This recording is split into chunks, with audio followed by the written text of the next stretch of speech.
But now it's time for Jason Hagan to show us some do-it-yourself home improvement tips. Hi, I'm Jason Hagan, and today I'm going to show you how to install cabinets. I've already installed one of our base cabinets so that I have something to go off of. You want your wall cabinets and your base cabinets to line up together. You want your edges to match when you do that. So I've already installed this cabinet, so I have something to go off of. So I have a space from my wall to the outside of my cabinet of 5 feet. Same thing on my upper wall. It's a little under 5 feet. My next cabinet, which is this cabinet next to the base cabinet, is still loose, so that way I can draw a level line off the edge of my cabinet. So with that, all you would do is just come off the edge of your cabinet, level your level, make sure your bubble's good, and then score a line, which I've already done here. That way I know that the edge of this cabinet will be flush with the edge of my base cabinet. I'm installing these cabinets by myself today, so one of the things that I do when I'm by myself, it's called a cheater board. It's just a straight 2x4. You have to make sure that it's straight. Straight 2x4 screwed to the studs of the wall so that when I go to put my base cabinets up, I have something for the back of it to rest on, so it holds it in place, makes sure my upper cabinets are level, and then it allows me a free hand to be able to screw my cabinets to the wall. Now, when you're screwing your cabinets to the wall, you have a couple different choices. It depends on what kind of wall you're screwing to. A lot of the old city homes have their masonry walls on your exterior walls, so it's plaster right on top of brick. And when you're dealing with that situation, you've got a couple choices. You can either use this, which is what's called a pear sleeve, and as you tighten that bolt down, it pushes that sleeve forward and it expands. It's called a pear sleeve.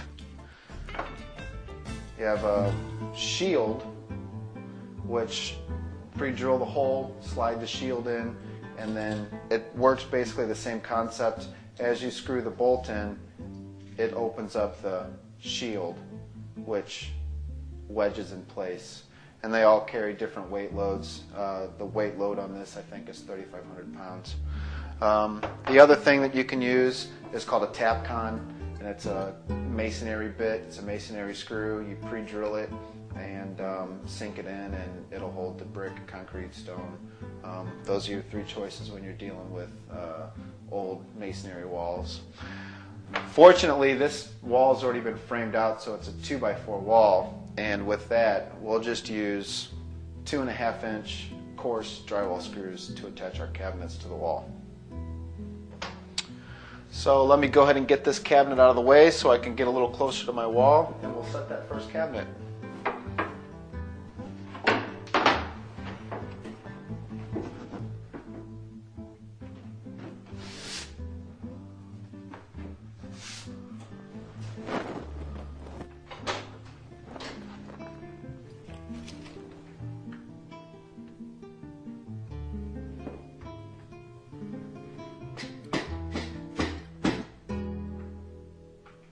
Alright, what I'm doing there is on the outside of my cabinet, the face of my cabinet, which is this part, has a 1/4-inch gap on the back side next to the panel.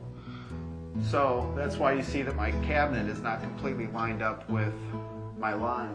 It's a 1/4-inch space, which allows for this, which will be the same distance as the face of my base cabinet. Alright. Now at that point, you're going to want to just check the level of your cabinet.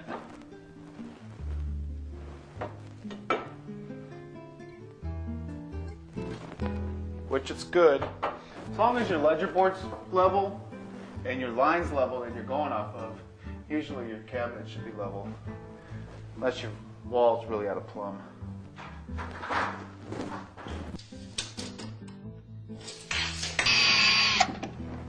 Alright, that's our first cabinet. Now we'll move over and we'll put the next cabinet up.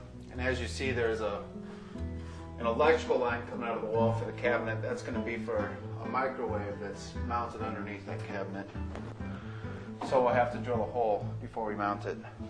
I've got my cabinet turned on the back, on its back side, and I've measured where my position of my wire is. So I measured down and across, and then I transposed those measurements on the back of my cabinet to give me the spot where I need to drill for my wire to come through.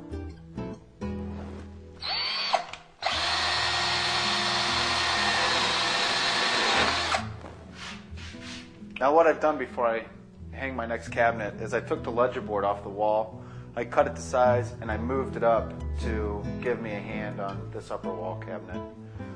I also have removed the door that's next to this cabinet to allow me to attach these two cabinets together, clamp them and screw them tight. Alright, once you get the cabinet up, before you screw it, you can go ahead and clamp it together.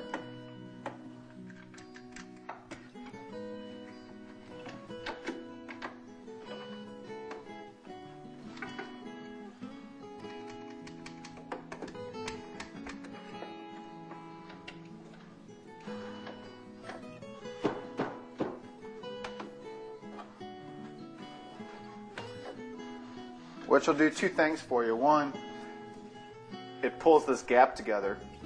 Two, it gives you your extra hand so that you can move around a little freer to screw the cabinet up.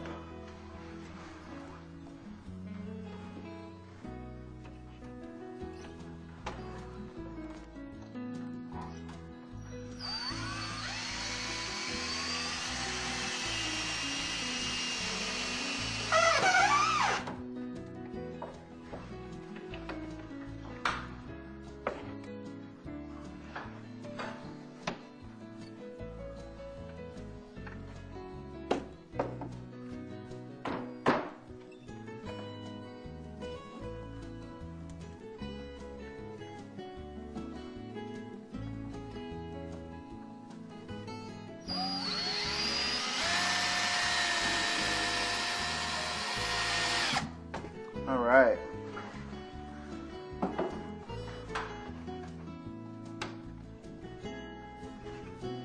Now what you want to do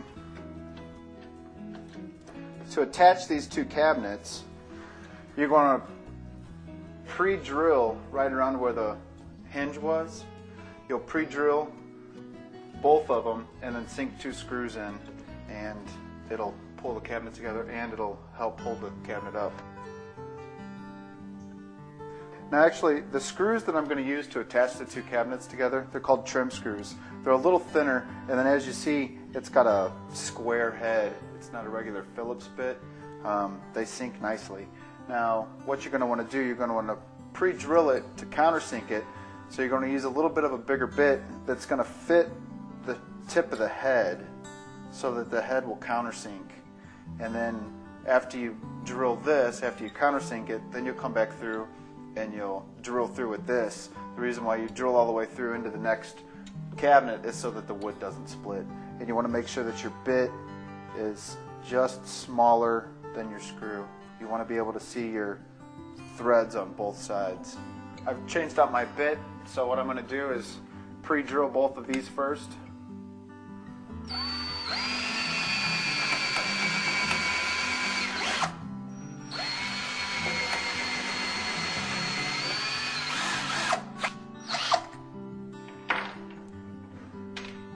That bit out with the smaller one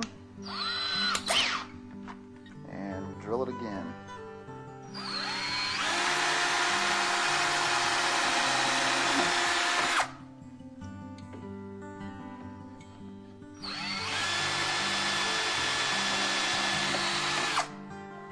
You want to make sure the face of your cabinets line up so that when you sink those screws, it lines your cabinet up.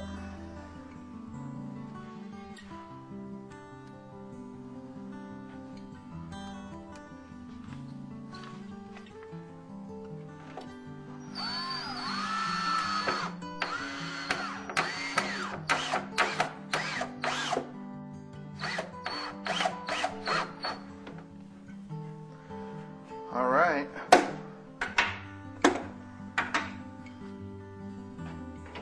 That's that part. And then now we can install some base cabinets.